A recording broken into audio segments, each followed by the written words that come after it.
Hello everyone, আজ হলো বাসন্তী পূজার নবমী পুজো, মানে আজকে হলো রামনবমী। তাই মন্দিরে যাওয়ার জন্য রেডি হয়ে নিয়েছি।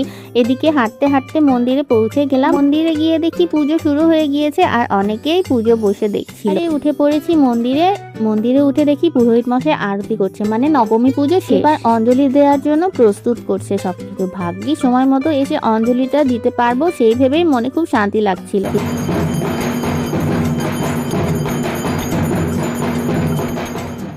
আর পুজোর সময়ের এই ঢাকের বাড়ি শুনলে মনে যেন খুবই আনন্দ লাগে। ঢাকের বাজনা ছাড়া যেন পুজো পুজো বলে মনেই হয় না।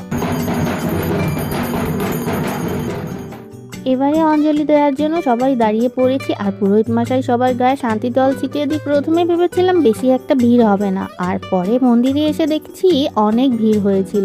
এদিকে আমাদের অঞ্জলি দেওয়া প্রায় কমপ্লিট হয়ে গিয়েছে। অঞ্জলি দেওয়ার সময় মায়ের মুখটা ভালো করে দর্শন করে নিলাম আর মনের ইচ্ছাগুলো মায়ের কাছে জানিয়ে দিলাম। অঞ্জলি দেওয়ার সময় এত ভিড় হয়েছিল যে ঠাকুর মশাইকে 3-4 ভাগে ভাগ করে সবাইকে অঞ্জলি দিতে হলো।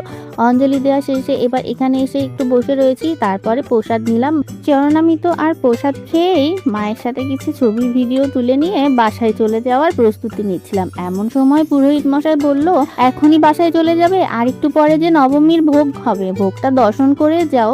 বড়দের মুখে শুনেছি ভোগ দর্শনে নাকি দুর্ভোগ কাটে, তাই এত বড় সুযোগ যখন মা আমাকে করেই দিল, তাহলে আর কেন সেই সুযোগ হেলায় হারাই। এদিকে বসে পড়লাম ভোগ দর্শন দেখার জন্য।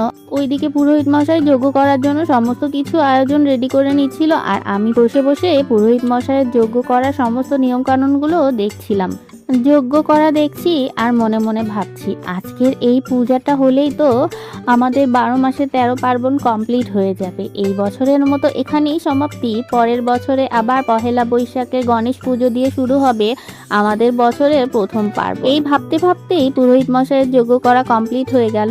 আর এদিকে আমি মন্দিরে ঢোকার সময় ধূপকাঠি আর মোমবাতি নিয়ে এসেছিলাম, জ্বালানোর কথা মনেই ছিল না। তাই পুরোহিত মশাই বলল, এখন মোমবাতি আর ধূপকাঠিটা জ্বালিয়ে দাও।